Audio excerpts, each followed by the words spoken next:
एक ऐसा व्यक्ति जिनका सपना था ऐसा समाज हो जहां कोई प्रधान नहीं, सब समान हो। जो चाहते थे, बड़ी गुलामी से आजाद करना चाहता हूँ, दबे कुचलों को उठाना चाहता हूँ। जिन्हें लोगों ने कहा तो लड़कियों को पढ़ा के तुम क्रांति लाओगे। लड़कियों को पढ़ाना बंद करो, फिर हरकत करी तो जान से मार देंगे। पर उन्होंने कहा अंग्रेजों की गुलामी तो सिर्फ 100 साल पुरानी है। मैं जिस गुलामी से लोगों को स्वतंत्र करना चाहता हूँ वो 3000 साल पुरानी है। और उन्हें समझ आया चलो एक बात तो समझ आ गई, ये युद्ध नहीं महायुद्ध है। अपनी पत्नी के साथ मिलकर जिन्होंने विधवाओं के लिए काम किया। विधवा होना भाग्य में है, गंजा होना नहीं। विधवाएं चाहें तो पुनर्विवाह भी कर सकती हैं। पर उन पर कीचड़ फेंका गया, लिटरली। वो जिनकी मदद करना चाहते थे, उन्होंने कहा मत छू, आपको पाप लगेगा। तब इन्हें समझ आया। इनके आत्मसम्मान को जगाना चाहिए। उन्होंने एक ऑर्गेनाइजेशन की शुरुआत की। हम नए समाज की शुरुआत करेंगे, सत्यशोधक समाज। सबसे बड़ा उद्देश्य रहेगा कि किसी को शूद्र नहीं, दलित कहा जाए। Before Gandhi, before Ambedkar, there was The man with a mission, Jyotiba Phule. Jyotirao Govindrao Phule का जन्म हुआ था आज ही के दिन 11 अप्रैल सन 1827 को पुणे के एक माली परिवार में। उनके पिता गोविंदराव सब्जी बेचते थे और उनकी मां चिमनाबाई तब गुजर गई जब ज्योतिबा बहुत छोटे थे। 1800s एक ऐसा समय था जब लोअर कास्ट बच्चों का स्कूल जाना मना था। लेकिन उनके पिता ने हिम्मत दिखाई और ज्योतिबा फुले ने पढ़ाई शुरू की पास ही के एक छोटे से स्कूल में। But because of his cast he was thrown out of the school. पर उनके पढ़ाई की और इंटरेस्ट को देख उनके पिता ने उनका admission Scottish mission high school में करवाया और 1847 में उन्होंने अपनी एजुकेशन कंप्लीट की।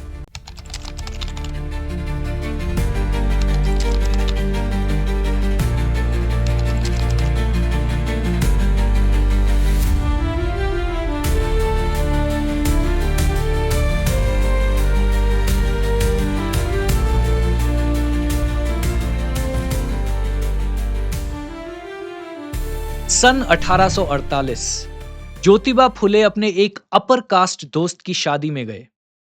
लेकिन जाति की वजह से उनका वहां अपमान हुआ और उस एक शादी ने उनकी आंखें खोल दी। तब उन्होंने समझा कि यह समाज सिर्फ ब्राह्मणों के लिए बना है, बाकी सब के लिए तो बस दुख और अपमान है। इसी दौरान उन्होंने पढ़ी एक किताब थॉमस पेन की rights of man.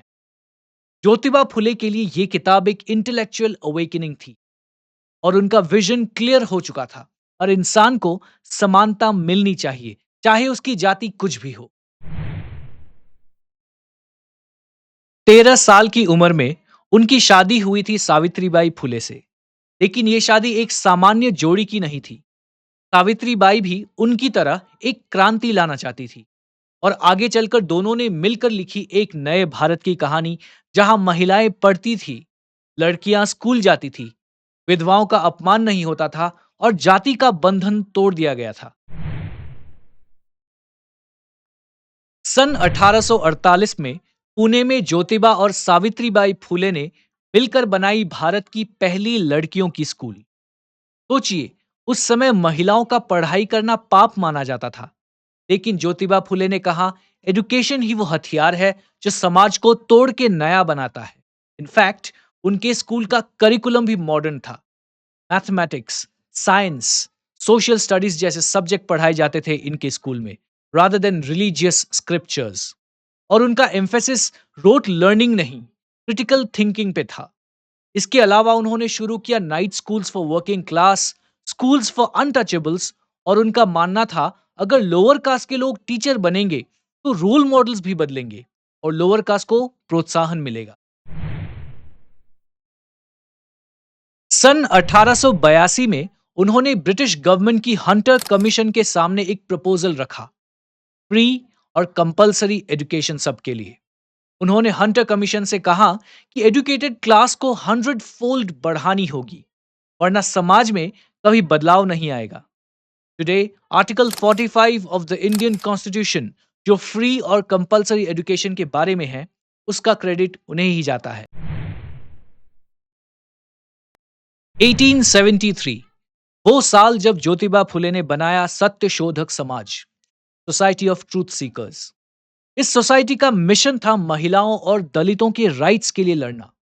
Jyotiba Phule बने इस ऑर्गेनाइजेशन के पहले president and treasurer. Satyashodhak Samaj के जरिए उन्होंने इंटरकास्ट मैरिज प्रमोट की, विडो रीमैरिज का प्रचार किया। उस समय गर्भवती विधवाओं के बच्चों को पैदा होते ही मार दिया जाता था। उन्होंने ऐसे इन्फेंटिसाइड को रोकने के लिए होम फॉर प्रेग्नेंट विडोज बनाया और ऑर्फनेज भी बनाया। फुले दंपति ने कास्ट सिस्टम के साथ साथ लैंड सिस्टम को भी चैलेंज किया। उनका मानना था कि जब तक किसान गरीब है तब तक समाज कभी न्याय नहीं दे सकता। इस बात को समझाने के लिए उन्होंने लिखी शेत कार्यच असूद, कल्टीवेटर्स विप कॉड, जिसमें उन्होंने बताया कैसे लैंडलॉर्ड और अपर कास्ट किसानों का शोषण करते हैं।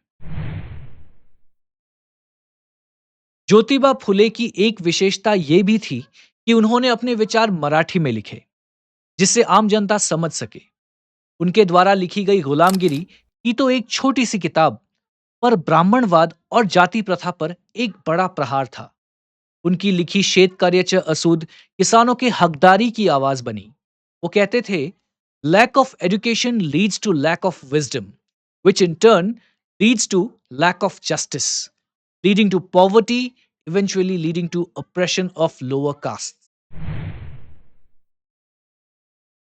उनकी पूरी सोच 3 पिलर्स पर टिकी थी: social justice, humanism and rationality.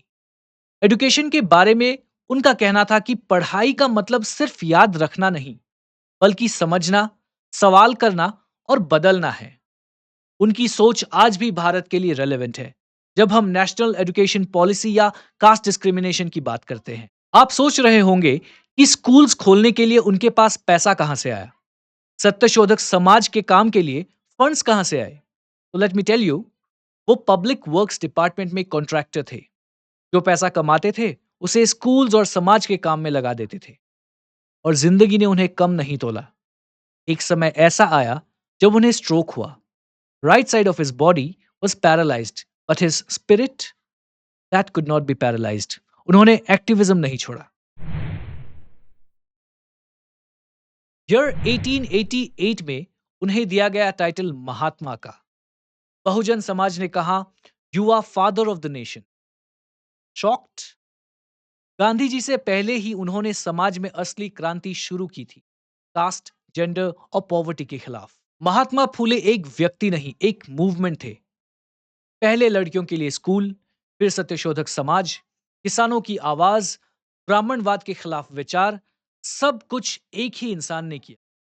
आज जब हम कास्ट, जेंडर और एजुकेशन की बात करते हैं तो उनकी सोच और भी रेलेवेंट लगती है। सावित्रीबाई के साथ उनका जोड़ इस देश का पहला फेमिनिस्ट अलायंस था, और उनका सपना था एक ऐसा भारत जहां सबको पढ़ाई मिले, इज्जत मिले और जीने का आधार मिले। और जब तक ये सपना पूरा नहीं होता, महात्मा फूले जिंदा रहेंगे। अगर आपको ये कहानी इंस्पायरिंग लगी तो कमेंट में लिखिए जय ज्योतिबा फुले, और हमें बताइए कि आपको और भी ऐसे महान लोगों के बारे में जानना है जिन्होंने भारत को बनाया।